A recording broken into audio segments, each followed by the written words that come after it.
Hi, everyone, and welcome to Unleash with me, Scarlett Johnson, presented by Moms for Liberty. And we have a special guest today, Beth Bourne.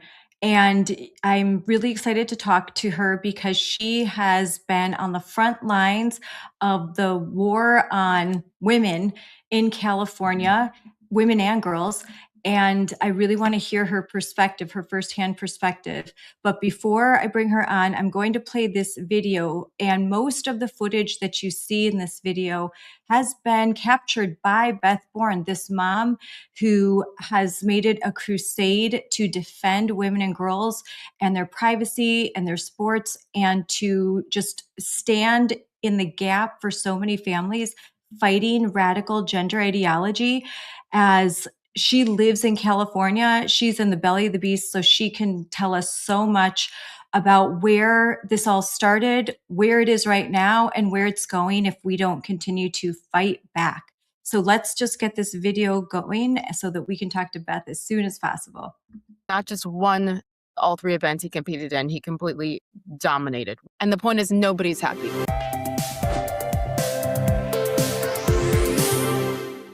I guess I'm sticking on the sports theme as we go to my second and final topic. And this is about a young man who likes to call himself a girl named A.B. Hernandez out in the great state of California. And he has been in the news a lot because he happens to be a pretty good athlete when he competes against girls. I'd love to see how he would do competing against boys because he is a biological man.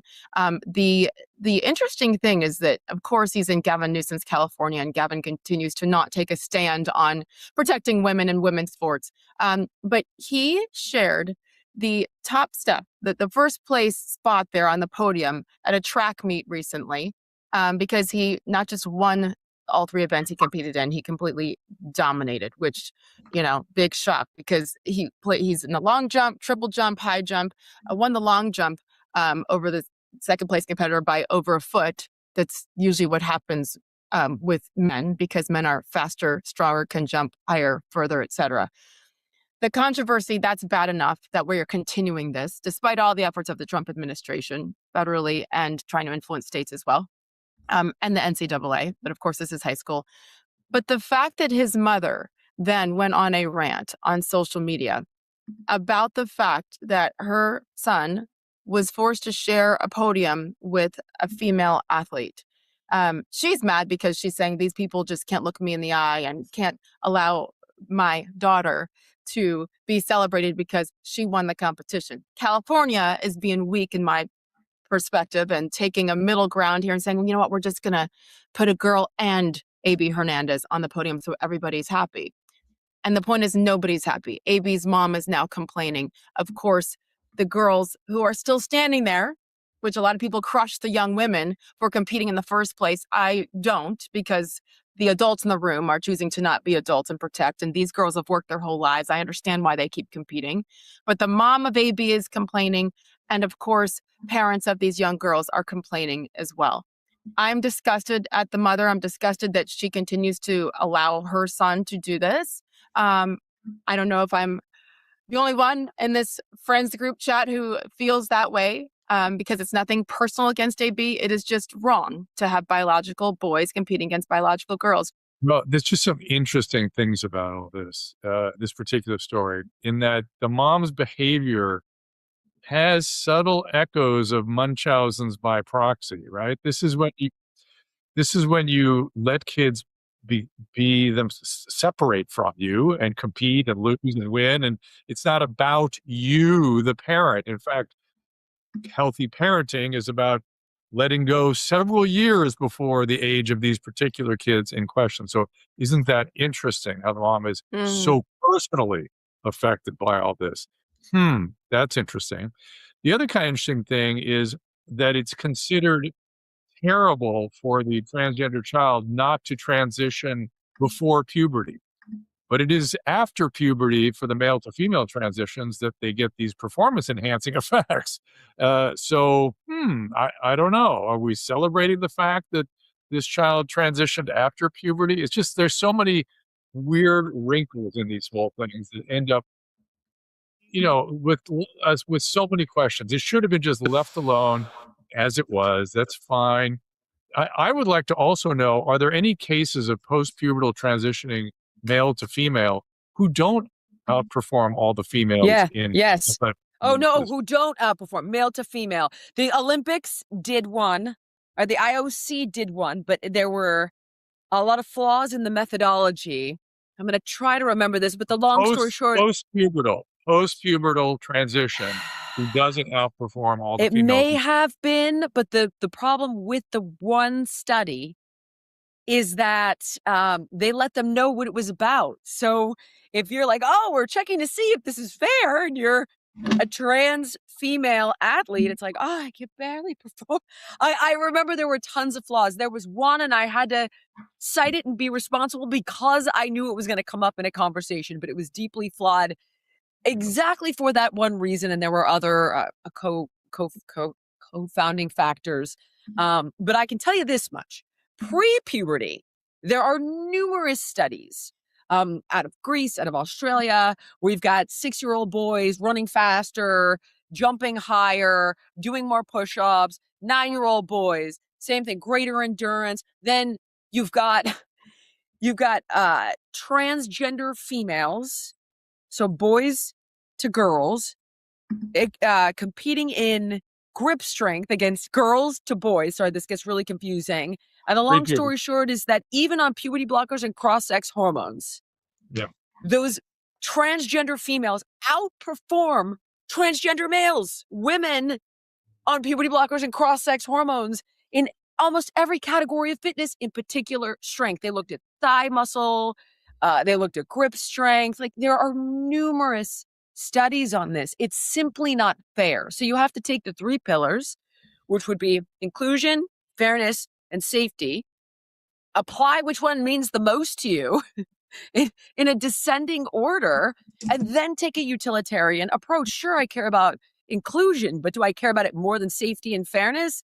Not really. If everybody's going to get hurt and the trans child can't play, that sucks. But it also sucks for the biological females. So again, I go back to this theme of what's the utilitarian approach? How do we create less suffering? I don't know. This is ridiculous to me personally. The data's there. Why are we fighting about this? Yeah, I'll just say quickly on this one, that's the key part. The fact that this stuff is still happening at this point is so ridiculous. We can look at every study we want, and we can all pull up all the numbers and everything else. We all know this is wrong. Everyone knows it. It has nothing to do with not, say, potentially respecting an adult who lives a certain way. As I always say, if they'll show me respect, I'll show them respect. But when it comes to kids, and then Sage, you made a really good point that I think is worth reiterating, that there's suddenly this thing where the girls just shouldn't compete then. And it's like, why? Well, no, the failure is on the failure of the adults and the system who put these young girls in the position of having to then, okay, so I won't run track, I won't wrestle, I won't play basketball or whatever it is that I love. I, as the 15-year-old girl, will not do that. I'm going to make the ultimate sacrifice and not play the game that I love because you guys, you adults failed and the institutions failed and everything else. No. So that becomes an incredibly difficult, complex problem, because then you're saying, okay, if I had a 15-year-old daughter and I knew she was about to get into a wrestling ring with a 15-year-old boy, I don't know that I'd be thrilled. I know I wouldn't be thrilled about it, but would I want to be telling her, just don't do what you love? So they have so rotted so many things. And if you can't just leave kids alone to do what they love, particularly with athletics, which nobody cares about gender or anything else. I'm playing a ton of basketball these days. And in one of the games that I play in, there's a girl that plays. It's usually about 18 guys that rotating crew. And we have this one girl, Alexa, and she's pretty good, right? She had a couple threes in my face the other day. She's pretty good. But try to think about it the other way. Imagine if there was a group of girls that every Tuesday night they played, and I just started showing up. And I'm going to be 50 next month. I'm not even making this about skill. But if there was just a girl game and a guy just started showing up, the girls would be pissed, and rightfully so.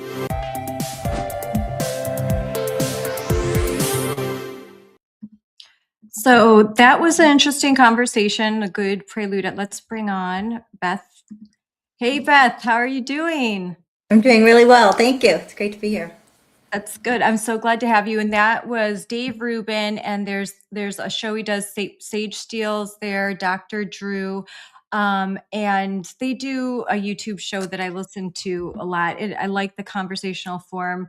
And I thought interesting, they used a lot of the video that you take. So let's just dive in. There's some things I disagreed with the framing. I like to just think these are boys. I don't like to, it is confusing. The trans girls, trans boys, like it just gets boys pretending to be girls. It's just boys, biological boys.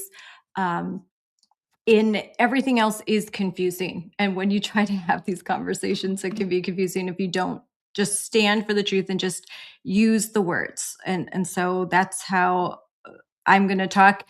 And so far, we don't get kicked off of X anymore for saying that. There was a time where you did. You did. You got your account was gone if you use that kind of language. But Beth, thanks for joining. And let's give us a background. Who are you? You live in California, you're a mom. Why did you start to become an activist? What propelled you? And what are you doing right now? The important work that you're doing, and why are you doing it? So I live in Davis, California, and between Sacramento and San Francisco. And I'm one of the parents who this really impacted me personally. My daughter took on a transgender identity along with many of her friends at the start of junior high school. And I was fortunate. She wasn't medicalized, and she outgrew her trans identity. So I started doing a lot of research on how it came into the schools, the surveys, the library books, the curriculum. What year And then, was that? so that was 2018. So she's like the first cohort where it really was put into, the health class, the science class, flags in the classroom, and then the GSA clubs, the Gender Sexuality Alliance clubs.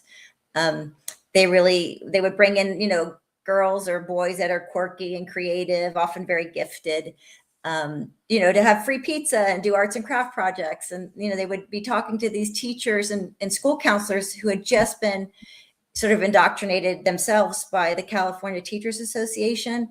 So it was sort of like this whole, brainwashing of the public schools here in California. And you, as a parent, you weren't notified of this. You didn't realize that there were these huge changes in how, they were bringing in all gender bathrooms and locker rooms. And then these gender support plans that teachers were allowing kids to secretly socially transition at school with new names, using pronouns. Sometimes a teacher would ask on the first day of school, do you have a name you'd like to use in the classroom? And should we, who else should know about it? That kind of thing. This is really interesting that you say 2018, because this came on my radar 2021. So 2022, James Lindsay is the first person to tell me about gender ideology. I had not even heard of that term before. So I was in Wisconsin, sitting in a small town in Green Bay, Wisconsin, having lunch with James Lindsay, who was coming in to talk about critical race theory. And I asked him, so what's next? What's on the horizon? He said, honestly, critical race theory is kind of old news. They are deep into gender ideology. And when he started to tell me about it, I was like in disbelief. I'm like, oh, that can never happen in Wisconsin. That's crazy. I've never heard of anything like that. And wouldn't you know it, I literally think 2 months later, I had my first call, a parent that had the evidence and was showing me the curriculum that was being introduced into K through 12 education in a suburban area of Wisconsin, an area that was once pretty conservative. And I was like, oh my goodness. And once you peel back the layers, it was all there. So your daughter, how old was she when you first recognized this? She was about 13. And I'll just mention we are in a university town. And so I always let parents know, even if you're in a red state, if you're in a blue city or in a town that has a university, it comes sort of through academia and through medicine, through the libraries, and then through the public schools. So altogether, if you're in a place like, Davis, California, kids will be immersed in it, and so will the adults. That's a really good point Yeah. because we're dealing with this issue in New Richmond, Wisconsin. I think they went 65% for Trump. It's a rural farming community fighting boys in the girls' bathrooms. And the residents were absolutely shocked and appalled that it was happening, but they live on the border of Minnesota, on the border of University of Minnesota, and then River Falls, the University of Wisconsin River Falls. So they are a community that is surrounded by Yeah. college community, and Yeah. it gets infected. Like these ideas, a lot of the administrators, they either have spouses that work Mhm. at the college, or they once worked at the college. You've got that's very connected. And what you said about libraries as well, like big library systems and all of that. Yeah, so that was 2017, 2018.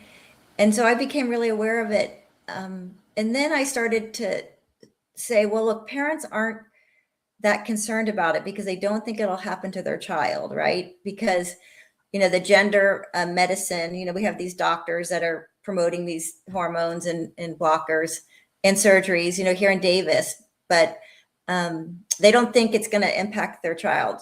So I decided to do a lot of focus on the sports issue. And I found that the sports issue, well, I think that the idea that we're sterilizing kids and harming their bodies is just incredible, horrific event that's happening right now. The sports thing affects almost every family, right? Everyone has a daughter or a niece or a granddaughter. Everyone or most people have played sports in their lives. And so it's much easier for people to understand how insane this is, right? To say that sports can be played with gender identities and not sex bodies. And then also the impact that has on, the girl athletes. So I started focusing on sports in 2023. And I think our first event was at the public library where we wanted to talk about a male athlete. Sophia Loray was going to talk about, I think it was, Will Thomas, Leah Thomas. And the librarian shut down our event because he said we were misgendering. So anyway, so it became a free speech issue too. And Alliance Defending Freedom represented us, and Moms for Liberty, and we ended up winning the case. But yet, so that I kind of go back to 2023 when I really started focusing on the sports issue. And I think I've become kind of an expert on the California Interscholastic Federation, how they brought it in and how it's impacted girls across the state. There's a couple things there. First of all, what needs to be understood, if anyone listening doesn't know this, that when biological boys are allowed to play and compete on all female athletic teams, it is because the school has a policy or the state, the governing body of every state, there's a governing body that governs all of the high school athletics, the college athletics. They have a policy that allows individuals to participate in that team sport, usually before all this, based on whether they're male or female. The sex meant male, female. But when they allow the definition of sex to be corrupted and to include gender identity, a self-identification, oftentimes it is just the declaration by a student that they identify as a sex that is opposite of their birth. That alone can be enough to allow this male to participate and to compete and practice and use the locker rooms and shower rooms and bathrooms of the girls. And I know that sometimes they'll say, well, they have to show medical records or something like that. It doesn't matter to me either way, because you can't. There is nothing in the world that can transform a boy into a girl, no matter what they do. But even then, they often don't ask for the records. They don't provide proof. And there's no evidence whatsoever that taking estrogen reduces the biological advantage that these boys have over the girls.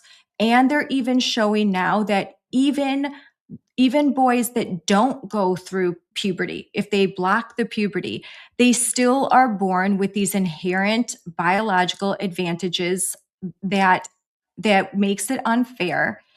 Um, even if you were to say, like, this is about fairness, I think it's also about truth, which means we can't pretend that boys can be girls no matter what. You should never twist reality in order to accommodate someone's issues with mental health or their beliefs. There's reality and then there's fantasy, and we need to know the difference. So I just wanted to start off by saying that. But this free speech issue is interesting because I think were it not for President Trump being elected in 2024, Elon Musk taking over X, sort of a change in the enforcement of free speech. I think there'd be. I'm not sure you'd be able to do what you're doing right now. When you think back to what was happening in 2023, I'm glad Moms for Liberty and Alliance Defending Freedom could help you in free speech. I also have been sued several times, but this is all such a large issue. This is about protecting girls' sports, but compelled speech is a big part of it, isn't it? How are kids forced and compelled to say things that aren't true, or teachers or parents? Yeah, I mean, that's when I oftentimes say that the reason why sports are also so dangerous is because when you tell a boy, oh, you can compete in the girls' sports, and that also means you can use the girls' locker room and the girls' bathroom, and we're going to celebrate, your accomplishments, and they really train these girls to make sure you, that you're kind and you're inclusive and you celebrate the athlete, and all these things, and so it's really asking children to not be honest with what they're seeing with their eyes.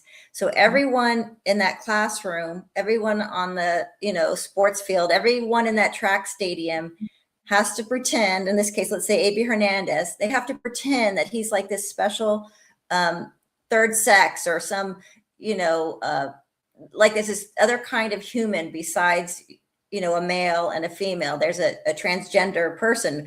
And so you're basically asking every child there to lie about what they're seeing with their eyes, and not to be able to talk about it and not be able to ask questions.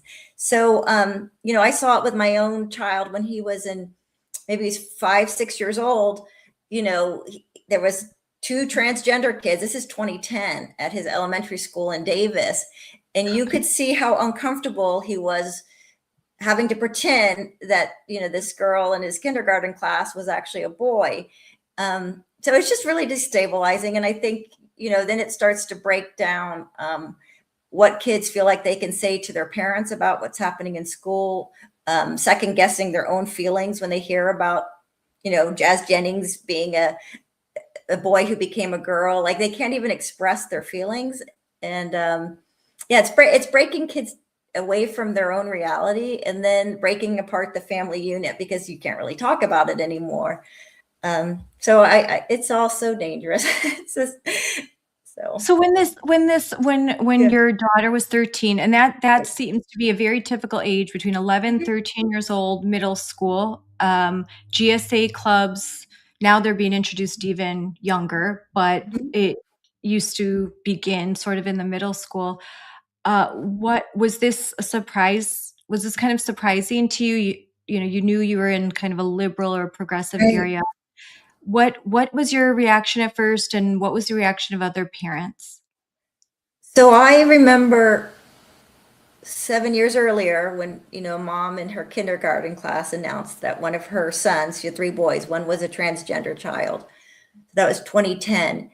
And I remember looking at all these other liberal moms, which I was liberal at the time, and thinking, how does this mother know that her son is a girl? He's 2 years old and he's likes wearing dresses, but they all went along with it. They all said, "Oh, this is so wonderful. The mom's supportive. That the siblings, the two brothers are supportive, and now he enjoys wearing these little like pink kind of ballet dresses." And that was my first time where I got this uncomfortable feeling in my stomach because it didn't make sense to me, and I just kind of let it go. I didn't push on it, and I should have. But I think you just want to kind of agree with all your friends, and that's the danger of it, right? If you're in a very liberal area, and your mother, you're like, oh, okay, well, if that's what we all think. Yeah,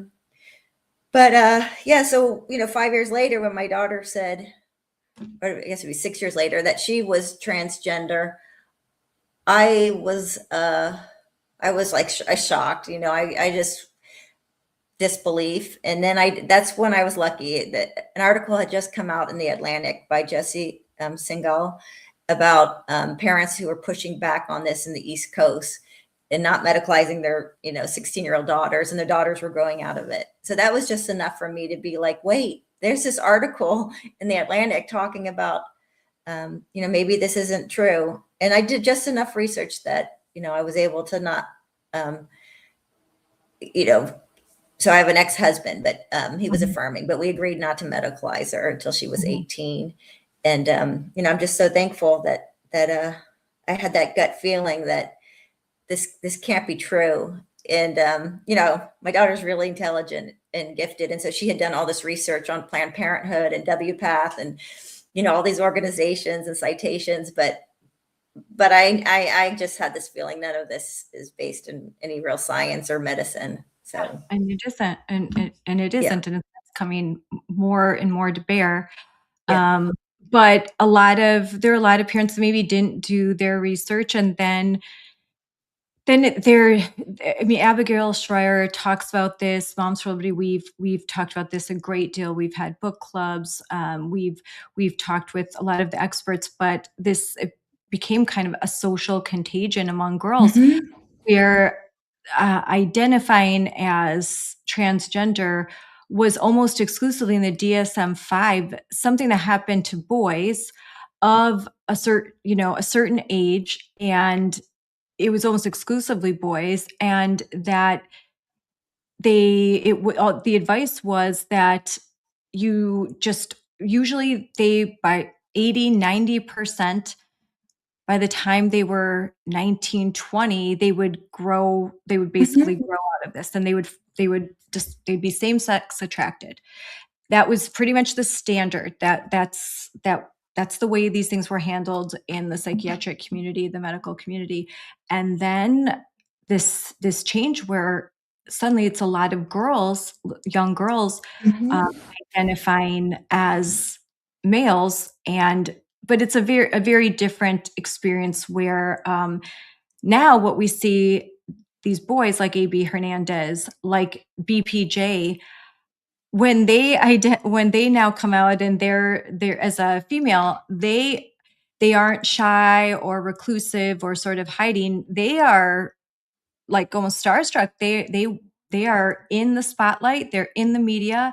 They are participating in multiple sports, like AB Hernandez. It isn't just track and field where he is competing with girls, and they seem to be enjoying the attention. And even there's cases in Wisconsin, Maine, in Virginia, a lot of other states where these boys will hang out in the girls' locker room and watch girls undress. Right. And nothing's done because they identify the gender identity. So, I mean, is that something that you've seen as you cover sports, that this is predominantly a male phenomenon, that male identifying as female and then kind of crushing the girls on the athletic field? So, so in the sports issue, like I'll just say for my daughter's, group, it was, half of her theater group and a third of her choir group all started identifying as trans at the same time. That's a lot. Yeah, I know it is. I'm like, wow, that's kind of interesting that half of the girls who are in, this theater group of 20 kids are now identifying as trans or non-binary, and but they're very bright, quirky kids. But for the boys, they oftentimes come at it either through like gaming or anime, sometimes even porn, or they get groomed online, on these Discord chats where they're gaming and they're, being influenced by an adult. So they come at it different ways they get there. But, for my daughter, she was a fantastic athlete. She had close to the school record in 8th grade for triple jump and shot put. But when I, said, okay, you're going into 9th grade and you want to compete in sports, and I really encouraged her to, even if you're trans, you can compete in the girls' sports. It's okay. You're going to still be accepted. And she's like, no, I want to compete with the boys. So I looked at the, I knew what her distance was for triple jump. It was like 30 feet or something.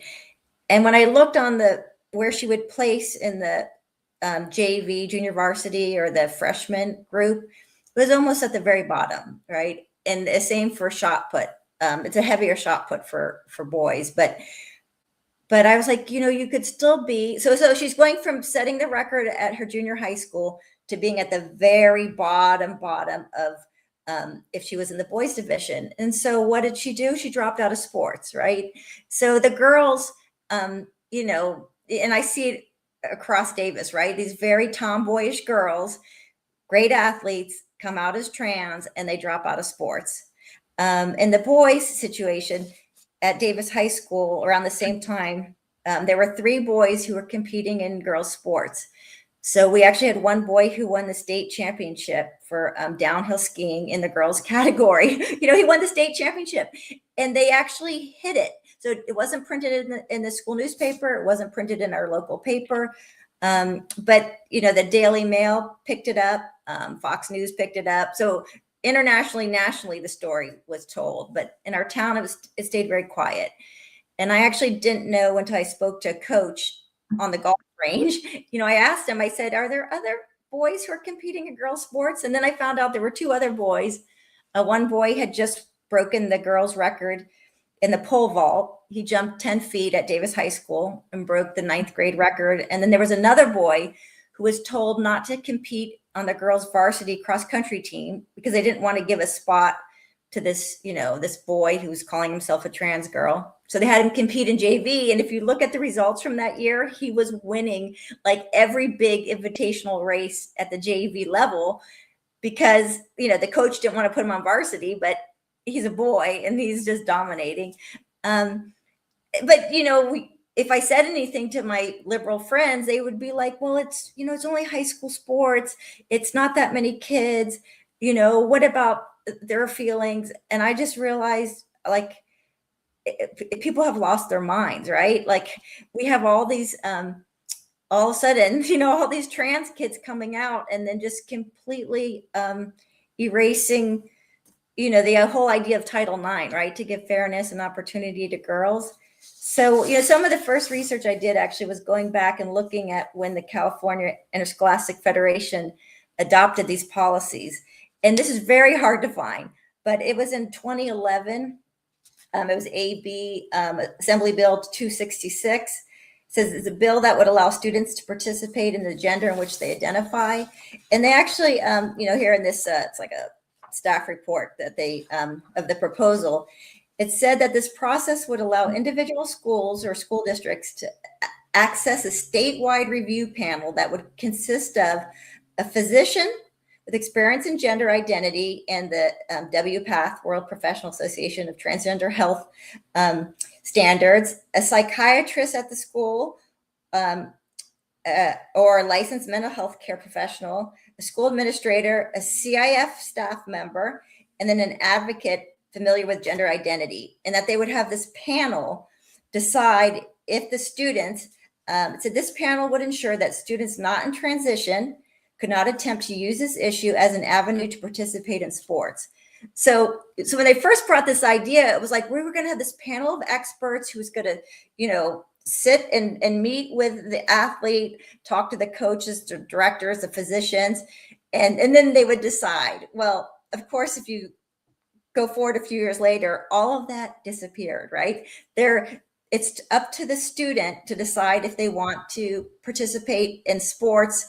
And this is also interesting. So it's called the Gender Inclusivity Toolkit. It was adopted in 2020 by CIF. It's an exact copy. I don't know, people might be just listening, but it's an exact copy. I'm going to look that up right now. Yeah.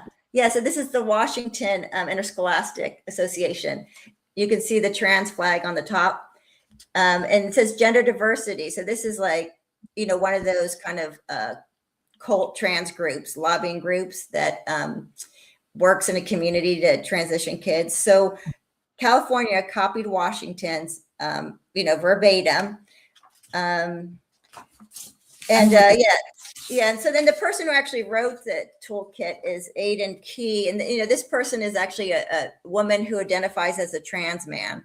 So it's you can't make this up. The policy is actually written by a woman pretending to be a man. You can see her. I post sometimes her pictures when she was growing up. She has a twin sister. And anyways, but yeah, so CIF has quietly introduced all these different ways that we allow male participation in girls sports. Yeah, thank you. That's great. I just made that last week. Yeah. I just wanted people to understand. Yeah, thank you. So CIF is divided by 10 sections across, we have a huge state. That section that A.B. Hernandez is in, it's called the Southern section. It's a number 9 on there. That's all of Los Angeles. So there's 850,000 high school kids competing in high school sports. About 400,000 are girls. I think that section is probably 100,000 students, right? So we're talking about huge numbers of kids are being, brainwashed by the sports federation here in our state.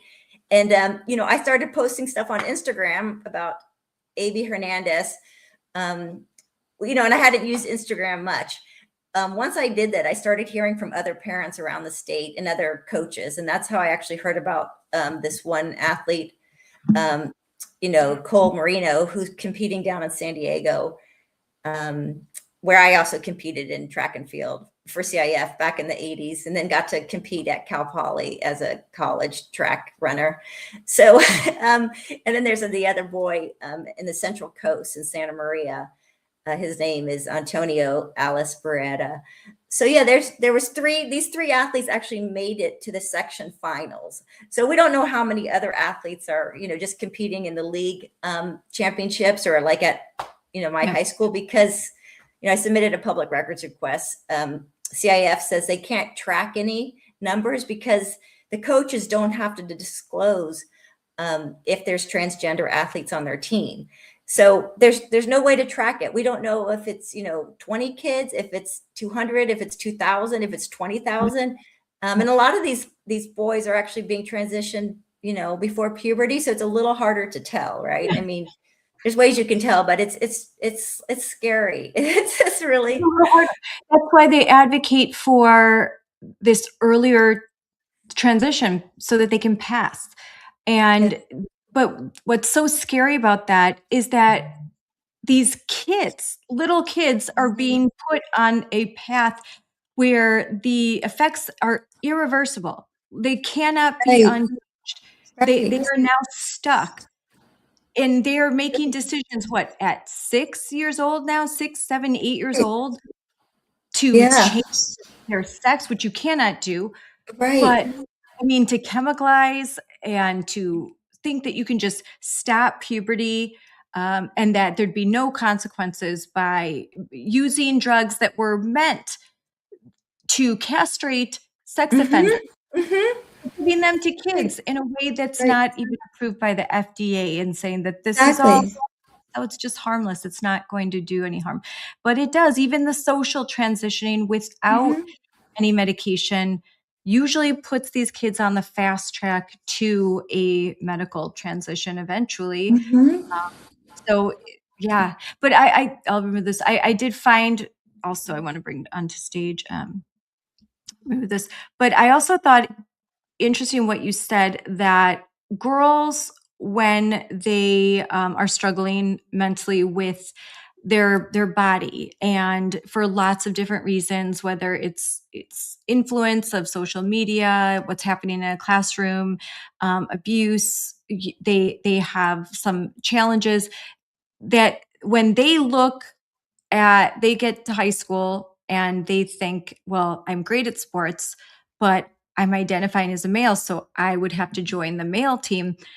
They see that I don't have a chance. So they just drop out of their sport, which is really sad. That's sad that now they're not participating. But boys, they look and they think, like, I'd win it all. I'll do great. Exactly.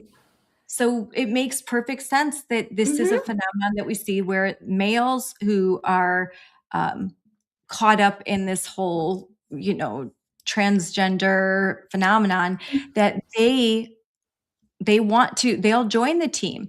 If they played sports at all, because they'll go from last to first.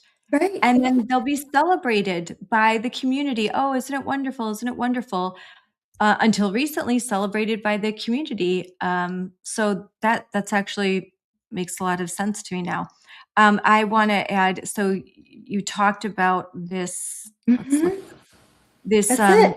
gender diverse youth sport inclusivity toolkit. It is. It is the most insane piece of propaganda I've ever read in my life, and it's on every single high school's website in California. I think we have like 8,000 high schools. All you have to do is go onto the high school, go onto their athletics page, and then look up. It'll say like coach resources or parent resources or inclusion, and this document, I guess is required to be up there, but it starts with these crazy definitions, right? We're going to have this new language where we have cisgender and, transgender and, gender identities. And then it starts there by saying, how does California law protect kids? Well, it doesn't mention that federal law says that No. girls and women should have protected sports. So, of course, federal law supersedes state law, but it doesn't mention that. Yeah, and it says assigned sex. The person was given that describes the sex a person was given at birth based on their anatomy. That none of that is true. Sex is determined at the moment of conception. I knew my daughter was going to be a girl because I had an amniocentesis done at 20 weeks pregnant. There is no doctor who is assigning the sex. They observe it, but it's based off of, that moment of conception. Yes, look at this, a win-win situation for everyone. How ridiculous. It's absolutely ridiculous. Pure propaganda. And you're right. And that's a woman. Sorry. Oh my gosh. Aiden Key is a woman. I think her name was Susan growing up. Oh wait, and I think it was Bonnie. I'm thinking of Buck Angels. But yeah, this is a woman, who works in the state of Washington and makes a lot of money with the gender diversity. It's a trans nonprofit or NGO. Yes, that makes sense. But and notice, like you said, they're not mentioning current federal law. They're not mentioning the guidance that has been given by the Department of Education, the Department of Justice, the Office of Civil Rights. It's not mentioning the president's executive order signed. They're still basing on California law, and there are two very big cases that will be decided by the Supreme Court that have a direct bearing on this toolkit. And while I'm hoping, and everyone is telling us, Alliance Defending Freedom is involved in one of these cases, that they're anticipating a good outcome. What do you think the chances are that even if the Supreme Court does say that states can define sex as male, female, and states can exclude males from all female categories. If they say can and not must, what is the state of California going to do? Yeah, I'm hoping that because our public schools do get federal funding, I think it's like, I don't know, 8% on average. if they're not willing to do it because it's the right thing to do, right? And 26 states in the US are doing it. They'll do it because Trump's administration will say, well, we don't need to give you this federal funding then, because you're actually, you're violating Title IX. That's what I'm hoping. It's so crazy. These lawsuits take so long. And I just want to point out too that, they call it the CIF Gender Diverse Toolkit because by not calling it a policy, they didn't have to bring it to a public meeting. And I attend a lot of these meetings, right? We have the Brown Act, which requires that they notify the public gets a chance to comment, that we get to watch, the entire meeting as rules are being changed or policies. But they call it a toolkit so they can just kind of do it all, backdoor. Nobody knows what's happening, who's funding it, what the ramifications are. And same with their policy program, like this recent idea of giving out dual medals and allowing the displaced girl to go on and compete at the next level. CIF has not ever brought that to a public meeting. And, any other change like that would have come to a public meeting, right? So this perfect photograph where it shows, I think that was that long jump? Or that's probably triple. Yeah, maybe triple jump. He won the triple jump and he won the high jump. He had the highest jump and the longest jump in the triple jump. And got third in long jump. And so, they did this thing where they gave out a second medal, a special one, to A.B. Hernandez. So co-champion. When did this, because this wasn't this is new for this year. We didn't see this last year. So this is a result of the public outcry. Do you think that the attention, the public outcry that and President Trump administration and the pressure, I know the Department of Justice, the Office of Civil Rights has launched several investigations into California, and they're currently under investigation for violation of Title IX policies. But in response, this is what they're doing. They're still allowing AB and other males to compete, and now, they it's like co-champions. And it's so destabilizing, or so I don't know, the emperor has no clothes, right? Like this poor girl, she gets her 15 minutes of fame. This is her one chance to be the state champion and to have all eyes on her. And she's worked so hard, right? Since probably she was, 3 years old to become a fantastic athlete and dedicated so many hours. And, I was at the state meet on Saturday and I watched A.B. Hernandez. He had to, he's of course the only athlete who's competing in both triple jump and high jump, as well as long jump, because you could never have an athlete become so specialized at that high of a level that they could do these very different kind of jumps, right? The high jump and the triple jump.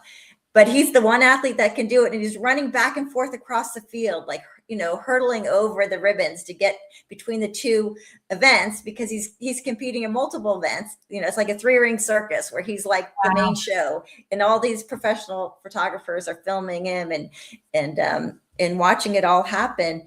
And, he high jumped 5'10". The lowest jump in the boys category at the state championship is 6'4". So he was still a half foot away from the last place high jumper in the boys. So, he's a decent athlete, mediocre, right? He's probably somewhere, on the lower end of an average varsity team. He's nowhere near a male athlete at the state level. In all 3 events, he would have finished last place, but he won the girls division. So, and 2 of them, third in the other. And, that he can compete in so many. My daughters have competed in track, and you're limited to the events because you just risk of injury, and you just can't physically do that. You can't. You have to eventually, maybe you can do the relay and an 800, or if you're going to do, I was just talking to Ella, who does the triple jump, but she couldn't do three different jumps. Like that would be way beyond her capacity. But for a male could do that when competing against other females, and that's not fair. Yeah, it's really everyone knows it's not fair. Thank God there were a bunch of men who are wearing their Save Women's Sports t-shirts. We're not allowed to like boo or say that's wrong or even really talk amongst ourselves, but we are allowed to wear, our t-shirts in. So yeah, and they put the free speech area nowhere near the entrance or where people were gathered. It was like, I think Sonia Shaw put a photo up. It was like a half mile away on the other side of the high school. They just don't want people to even be able to talk about it. What is the free speech area? So yeah, so CIF, I was at the section championship last week at the same high school, and I brought in my signs. This is what they look like, right? Little signs that just say, "Hey CIF, girls sports are for girls," or I think the other one says, "This is discrimination." Title IX is protect girls, and I was allowed to bring my signs in. And there were, I think some mothers had their signs saying, kind of cheering on their daughters in the 800. I noticed. So there were signs allowed. But the state meet a week later, big signs saying no banners, no flyers, no signs. And so, this is the other sign I sometimes carry around when I go to school board meetings, just because it shows just how unfair it is, to these girls, that who might be looking to sports as a way to get the attention of recruiters to go onto college level. And then they get put next to a boy, or they don't even, until this season, they don't even get a chance to show up to the state meter. We have these really big invitationals in California, Arcadia, Mount Sac Invitational. And these girls aren't getting to even compete at that level. Yeah, that is a great photo. I mean, he's showing off, I call it stolen valor. His Letterman jacket shows he has won the league championship every year. Oh, there it is. There it is. The state championship, the finals. And there's multiple sports, including girls volleyball, which, his teammates have, they have a lawsuit against the school district and CIF because it was, unsafe to have a boy on their team and in their locker room. So you're right. Yeah. This is haunting. This makes me so, when I saw this photo, all the patches just hanging, all the awards, right. It's to me, it just makes me angry. It makes my blood boil. Just think about that girl who, that's her one chance to be the league championship, the league champion, and to get that patch for her Letterman jacket. And then it goes to a boy, and you can just look at his body frame. He's 5'10", which, some of those girls are taller, but his body composition, his body fat, I'm guessing is about 8 or 10%, maybe 7% body fat. Mm-hmm. Girls can't get below 14% without, having like stress fractures and, you won't menstruate, females have more body fat. So he's got this huge advantage because he can be this lean. And then you look at, the way his knees and his hips, that ratio is so different for a male athlete, which gives you so many advantages. And his broader shoulders, that picture just, tells 1,000 words, right? It's also crazy. A lot of the images just, they say a lot. Again, the shared podium, the girls that, what I liked, there's a video, we'll go back to this one, where her name, Malia, after everyone stepped down, she jumped back on the number one spot, stood there, and everyone cheered, "Go Malia!" And so I like that little act of rebellion, like just getting up there and like, I'm really number one. Yeah, so, and we should point out too, right? The reason why she has wider hips is because we actually, in some ways, have the superior physical body because we can grow babies inside us, right? We have more flexibility and we have wider hips, and our bodies are shaped differently. When girls tend to get breasts as they get older, which, it hurts in sports, but it's great for creating life. And so, we need to let our girls know that, it's like, your body is just amazing. And that's why the Title IX was created to bring fairness to sports because females, and you were an athlete, that females did not have equal funding, equal opportunity. And if they wanted to play a sport, there wasn't a girls team or a women's team, so they would have to plan a male team, and they couldn't compete because of inherent biological differences. But in order to change that, in order for fairness, so that girls could compete in sports, because girls love sports too, and they want to compete. They don't play them just for fun. They play them because they Right. want to win. Yes. This isn't just a social hour. This isn't a Mhm. learning time. This is about playing to win and be superior and to get scholarships, collegiate scholarships, and win awards, all of the things. So Title IX was created in order to bring fairness in funding Mhm. and equal opportunity to women and girls. And the fact that it's being twisted now by so-called feminists to include men who identify or feel like a woman, just it basically then Title IX doesn't exist anymore. If it's not a binary, there's no reason for it. Yeah, it's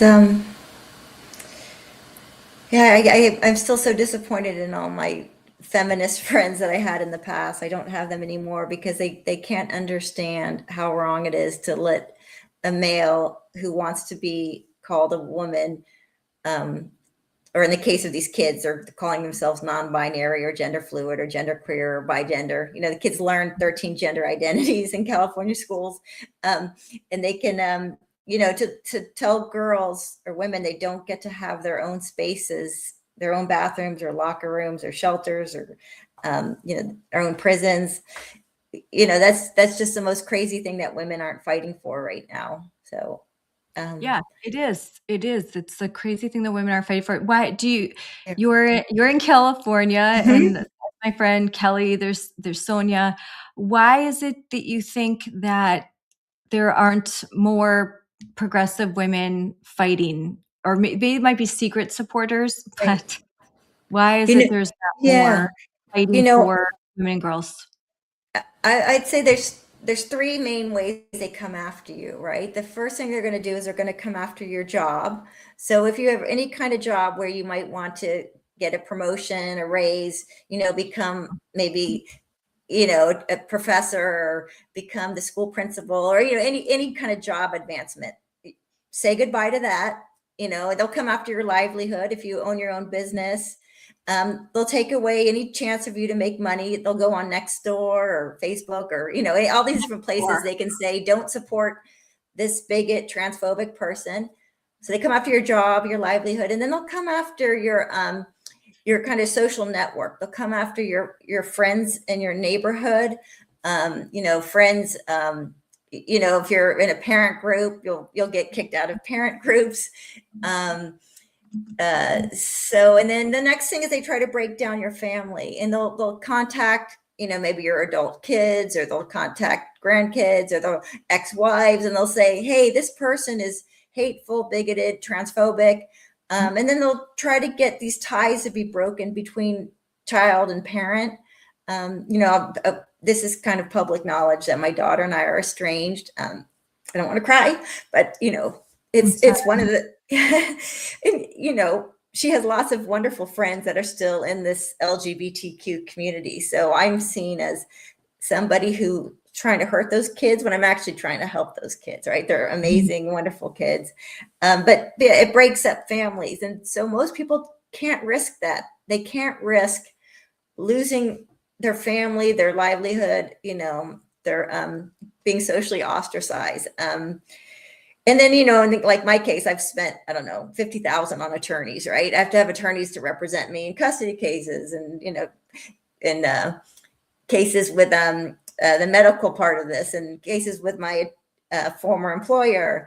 So that it gets, it takes a special kind of situation where you're willing to risk it all. But in my case, I watched my daughter's friends having top surgery while they were still, in junior high school and high school. And I just I can't believe that can be happening in a small town without people saying something's wrong.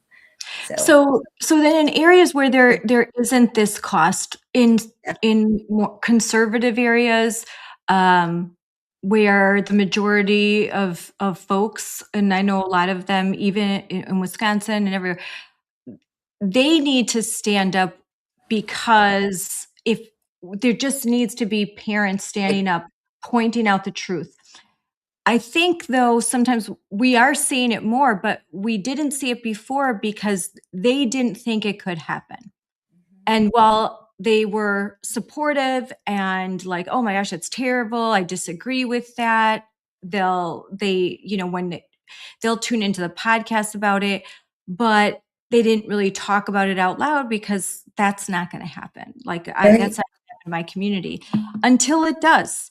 Like you Mhm. said, until the first like radically woke Yeah. counselor comes to your school district, or there's a teacher that's holding secret GSA meetings, and the ACLU comes in to represent a family where there's a even girl identifying as a boy and wanting to use the male bathrooms. That I mean Mhm. that young kids, and that's something that's happened in many states like Wisconsin. So it will eventually reach you. These things do. I mean, Mhm. look at that toolkit that you showed me. The date on that's 2013. Just because it's not happening now doesn't mean it's not going to happen in the future, and it might even be happening now and you just don't know it, because kids are notorious for kind of keeping things quiet from their Mhm. parents. They just don't want a big deal.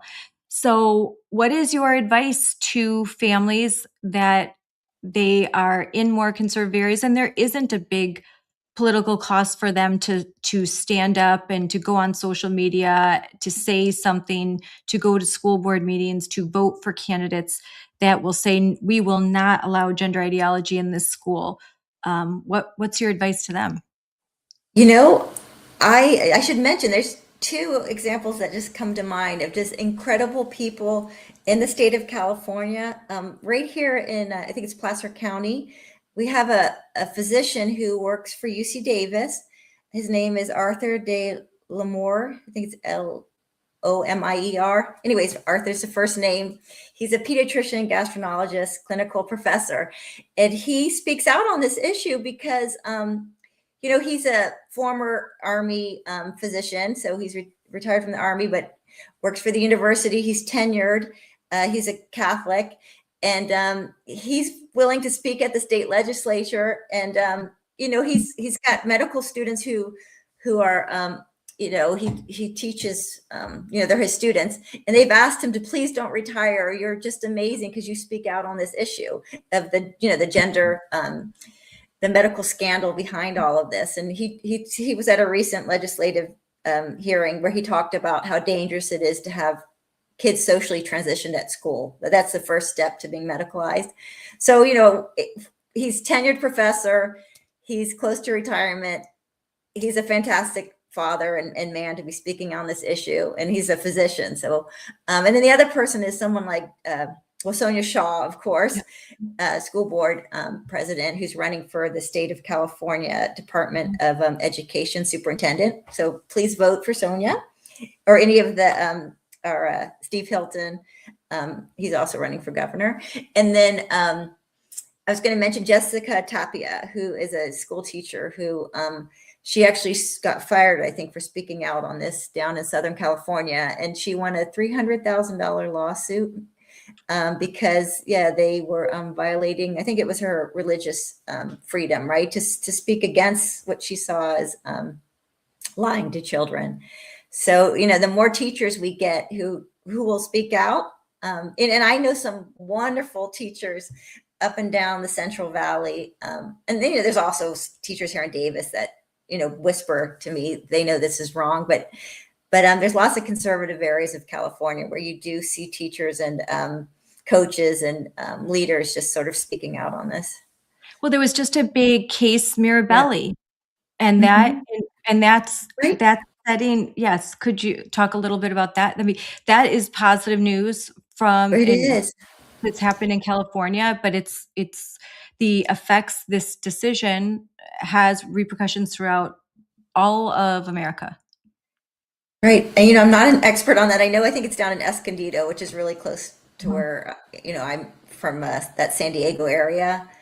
Um, and yeah, it's two teachers, right? I should know this. I had it It- printed out a while ago, but my mind is so filled with sports right now and the Yes, medical yes, side so of this. well, the Mirabelle, because and I've talked about Yeah. it too with, but the Mirabelli case, it was with teachers and had to do with Mhm. compelled speech, but it was Right. keeping secrets from parents. Yeah, And exactly. that the state of California was told. I mean, first of all, we have just from June, the Mahmoud v. Taylor, which made it clear that schools cannot keep secrets from parents. That's something that should not have had to be restated by the U.S. Supreme Court, but was, especially when it comes to a family's deeply held religious beliefs, that parents have the right to opt their kids out of controversial curriculum, and that they need to be that curriculum needs to be presented to them, and they need to have that opportunity to opt out. And in the case of Mahmoud in Montgomery County, Maryland, they not only were not providing parents an opt out, they were telling parents there was no choice. Your kid was compelled to learn about gender identity and gender ideology and comprehensive sexuality education. And the Supreme Court stepped in and said, absolutely not. That parents, they reasserted the fundamental right of parents to direct the care and upbringing of their children. And we're celebrating this June 1st. I should mention that we're celebrating June as Parental Rights Month in Moms for Liberty, and celebrating Pierce versus the Society of Sisters. But so Mahmoud was already in place, but California, in defiance of that, said, no, we are sticking with our policies, which allow teachers and actually compel them to keep these secrets from parents.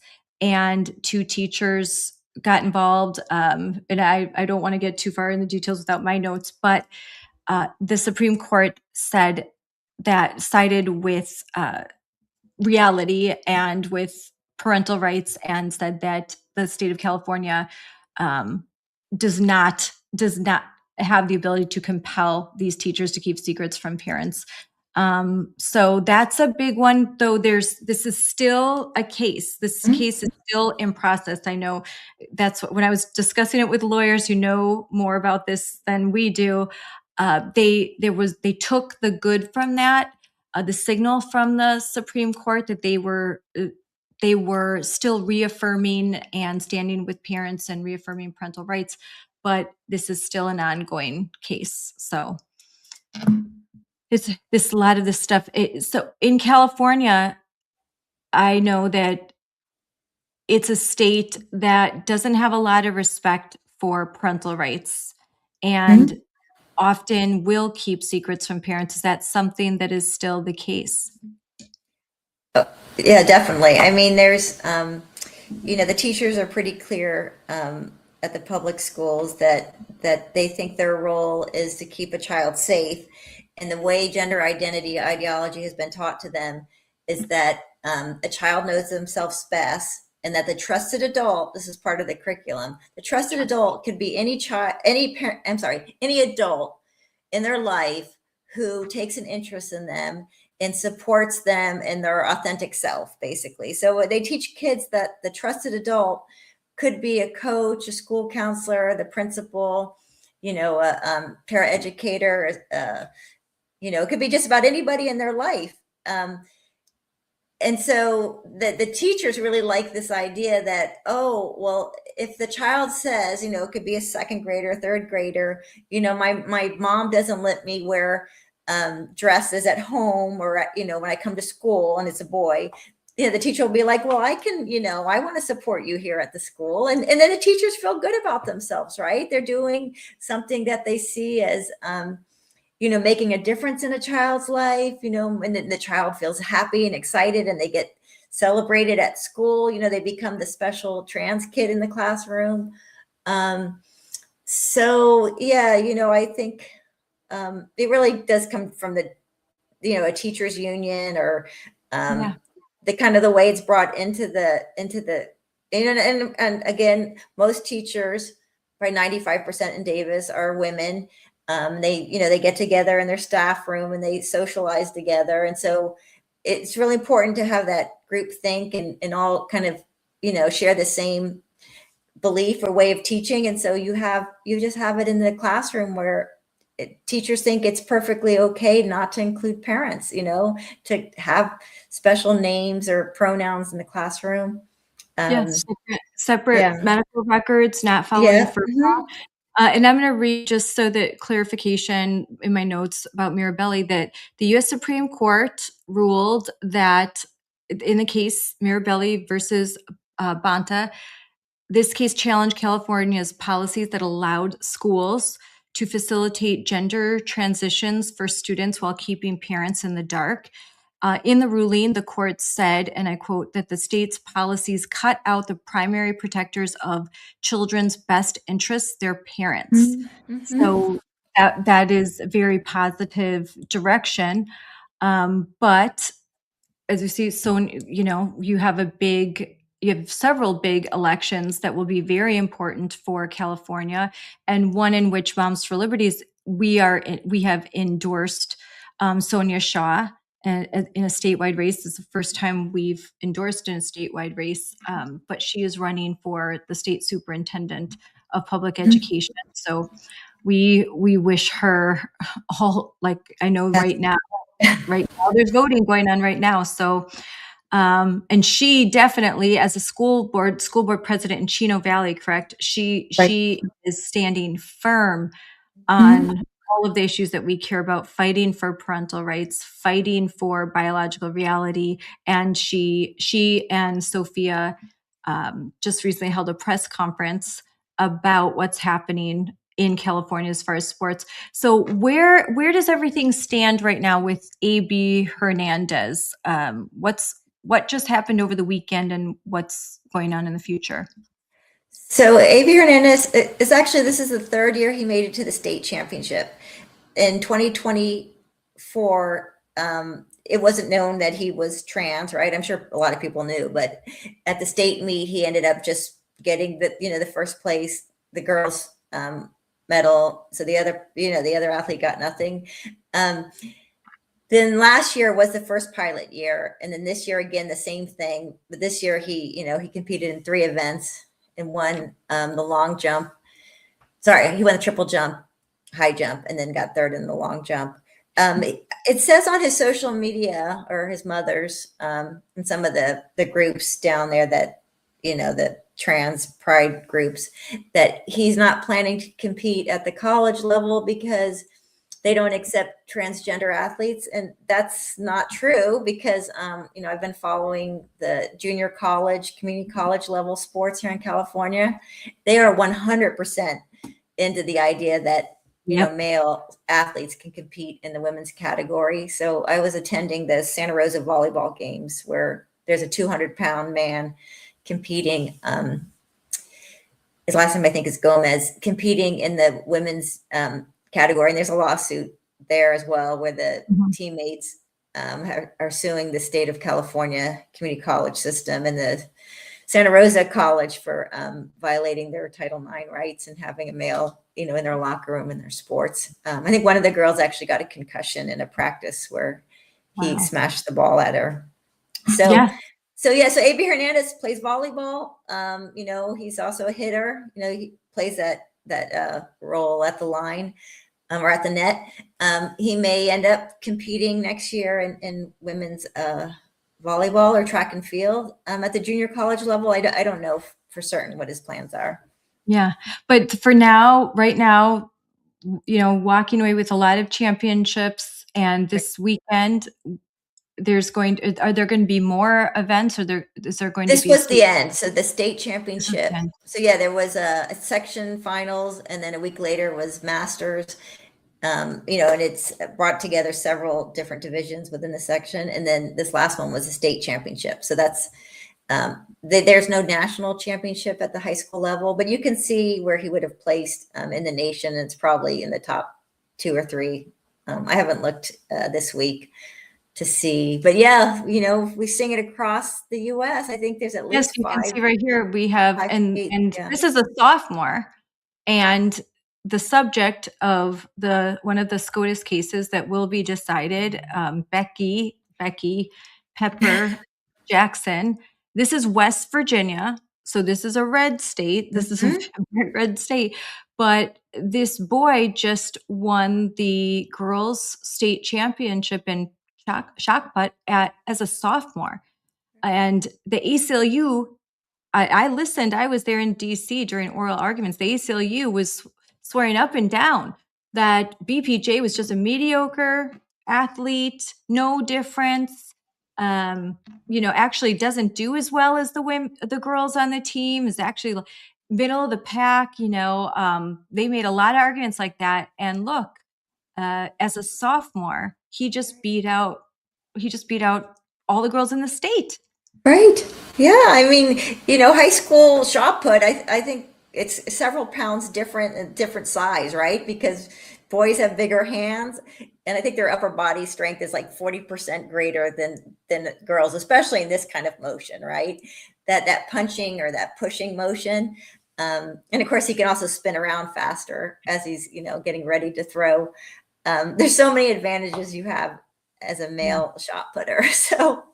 And if anyone wants to know more about this, follow Kristen Wagner and Alliance Defending Freedom, who made those arguments before SCOTUS, and and follow them and the good work that they're doing.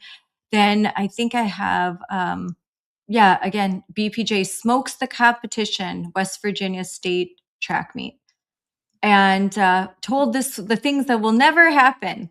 Again, this will never happen. They just want to have fun. They just want to play. Sport is all about inclusion.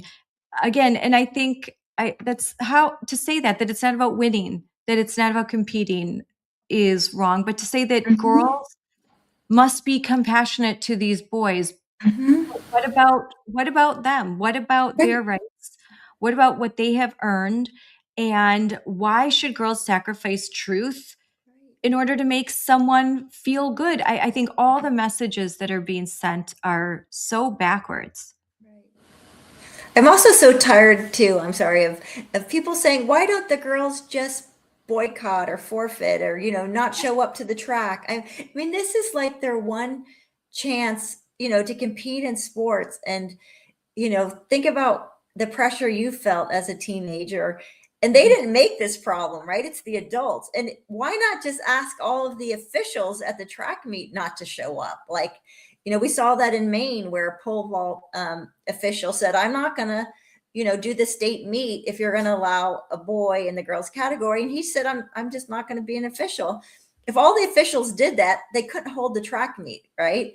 Or if all the coaches said, hey, we're going to show up to CIF and say, no, we want to protect our girl athletes. We want to defend them. There's no reason the adults aren't speaking up. There's no reason we don't have coaches, officials just lining up saying enough. But yeah, I just, to ask girls to do this, we had I think 9 teams in California forfeit this fall rather than play against AB Hernandez in volleyball. But that's a lot easier when it's, a league game and it's your whole entire team.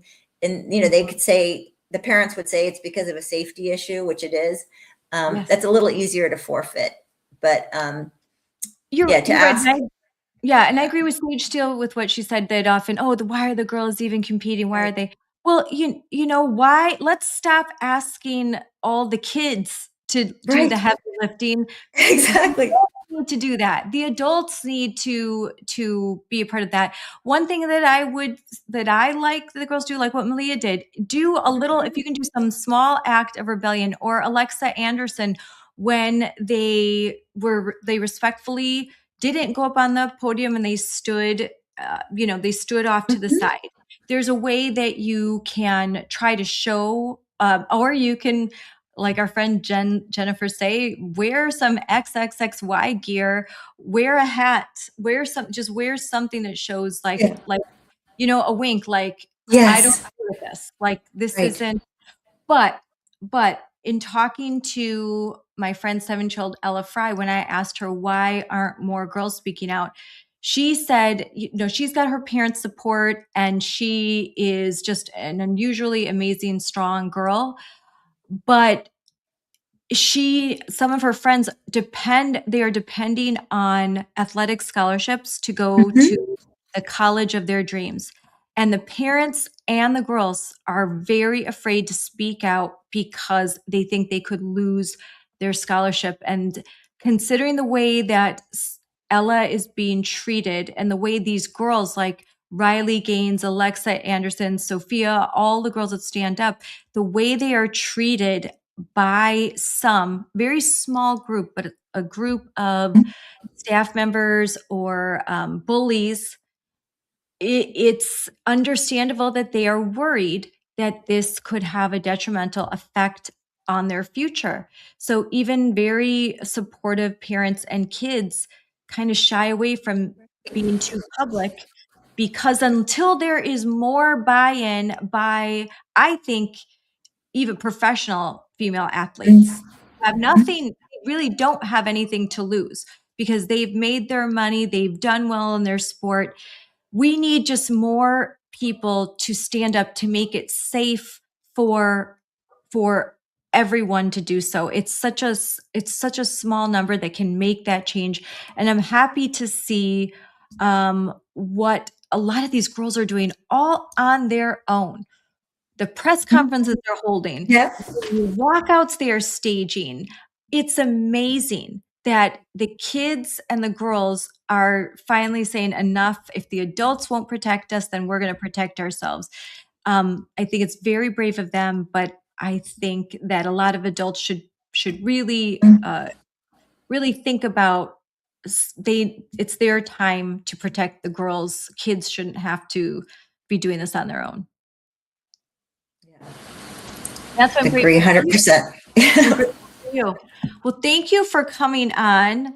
And tell everyone, what is your X handle? How can people follow you, support you? You have a lot of, do you have a website? How can people support you and what you're doing? I actually now on, Facebook I use a lot too. It's Beth Young Born, and I set everything to public, and it's a really good way to share just a lot of information. I think on X I'm at born_Beth 2345. But sometimes you just put my name in there. Yeah, I'm going to put it out there. There's a lot of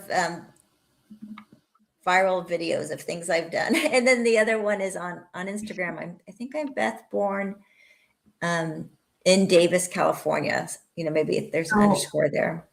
But, now. I tell people, I'm pretty fortunate. I just like, people just to kind of share what's happening in their lives over this issue and just supporting me online. The places where people can really support, if you have the means, would be a group like ICONS, Independent Council for Women's Sports. They help out these athletes in the lawsuits that are being filed against the state of California and in other states. So ICONS is a wonderful group. And Moms for Liberty, has made a huge difference in my life because they're just, almost every state, chapters and counties across California. I think there's 14 chapters in our state. And it's just a great way to connect with other, like-minded parents or, you don't have to be a parent, women who want to kind of fight to protect our kids and our daughters. So, yes, you can follow us and you can go for more information, momsforliberty.org. But I want to just put this stuff again to follow Beth. And I'll put in the comments links to, there's a lot of great organizations, Alliance Defending Freedom in Wisconsin. We have the Wisconsin Institute for Law and Liberty. We have Southeastern Legal Foundation. We have the America First Legal. We have ICONS. We have, He Cheated. There's it has the stats. So if anyone ever says you got to go to, and I'm going to put this all in the comments, places to go if you need just some quick stats to combat, this never happens, or why do you care about something that happens so little? Well, first of all, it's about truth, and this is a corrupting influence on all of our institutions. But when you don't know what a woman is, you should not be in charge of educating America's youth. And I think it's Mhm. just had just a huge impact on culture, on education. Look at our proficiency numbers. I mean, since the radicals have taken over so many of our cherished institutions, those institutions have started to fail kids and families and America. So we need to take them back and get back to what's right and what's decent and fairness and all of the things. So that's my TED Talk for today. But That's Beth, great. what are your final words to everyone who's listening? I think my final words are: don't be afraid to just use your voice and just say it like you see it. You know, we don't have to use their language. We don't have to um, pretend to go along with something. You know, a boy should grow up to be a man and a girl should grow up to be a woman. And yeah, girls should have their own sport. So just practice, you know, like it's really scary if you don't like public speaking to go to your school board meeting.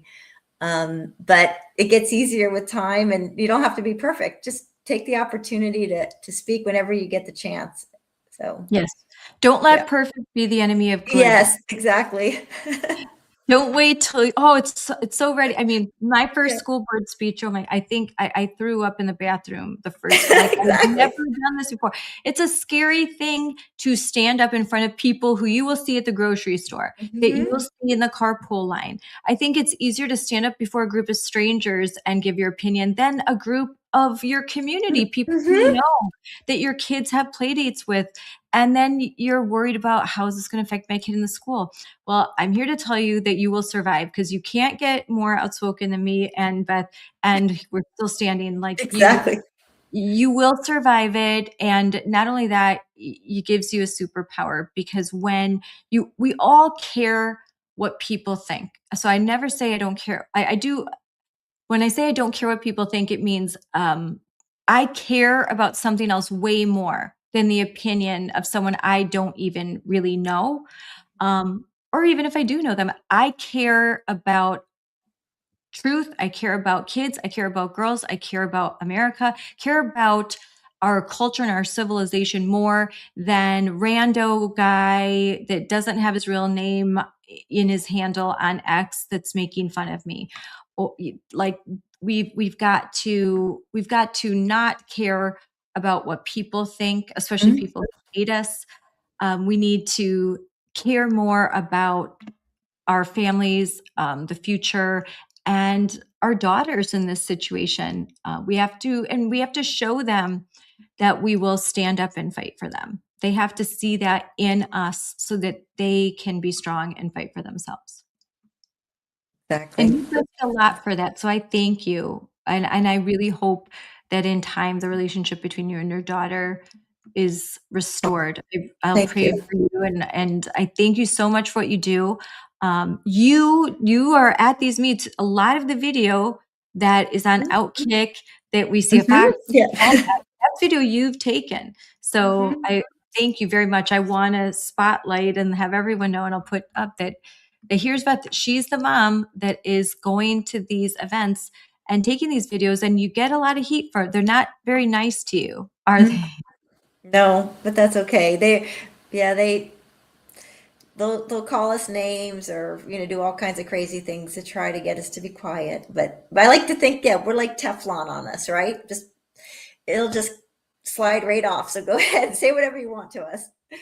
Yeah, Yeah, say whatever you want. It doesn't matter yeah, because you care about something else right. more. Something else matters more Mhm. than that. And when they are smearing you, you are over the target, because they Mhm. only smear who they fear. If Right. you're not, I think is it Harmeet said Dylan? this, Harmeet Dillon, who is the head of the Office of Civil Rights. Mhm. She said about SPLF, the Southern Poverty Law Center, if you're not on their hate map and Mhm. you call yourself a culture warrior, you should be really considering how effective you are. And I'm like, yes, Yeah, you know, yeah, no one wants to be on a hate map, but right. in this case, if you aren't on their radar and you call yourself a culture warrior, then you're not very effective. Mhm. So Yep. you're very effective. I'm very Yep. effective. Moms for Liberty is effective. So Yep. thank you so much for all that you do.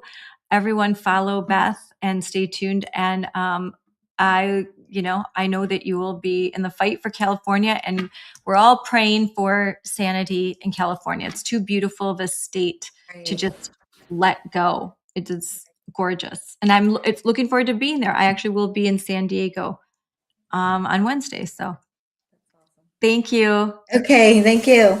Thanks. Bye, everybody.